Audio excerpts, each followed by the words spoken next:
గ్రామ పంచాయతీలోకి వచ్చేటప్పటికి bleaching powder కొనడానికి కూడా డబ్బులు లేవు. ఇది సత్యం అధ్యక్ష. ఇది ఏమైపోయిందంటే కరిమింగిన వెలగపండులా అయిపోయింది. డబ్బులు కనిపిస్తున్నాయి, ట్రాన్సాక్షన్ కనిపిస్తున్నాయి అకౌంట్స్లో, కానీ నిధులు డ్రా చేయడానికి లేదు.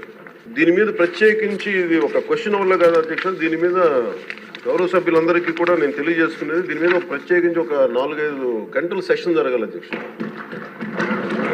అలాగే ఎందుకంటే ఇది మీ అందరూ గౌరవ సభ్యులందరికీ కూడా విన్నవించుకున్నాం మన స్పీకర్ గారి ద్వారా. ఇది చాలా లోతుగా అధ్యయనం జరగాలి. దీని మీద ఖచ్చితంగా ఒక వైట్ పేపర్ కూడా తీసుకురావాలని మనస్ఫూర్తిగా కోరుకున్నాం. ఆ ప్రయత్నంలో ఉన్నాం గౌరవ సభ్యులందరూ తెలియజేస్తున్నాం అధ్యక్షుల ద్వారా. సో 2019 నుండి 24 ఇప్పుడు దాకా 15th ఫైనాన్స్ కమిషన్ సంబంధించినంత వరకు 5,251 కోట్లు గ్రామ పంచాయతీల అకౌంట్లో పడ్డాయి. అలాగే 14వ ఫైనాన్స్ కమిషన్ సంబంధించి 2,336 కోట్లు అకౌంట్లో పడ్డాయి సార్.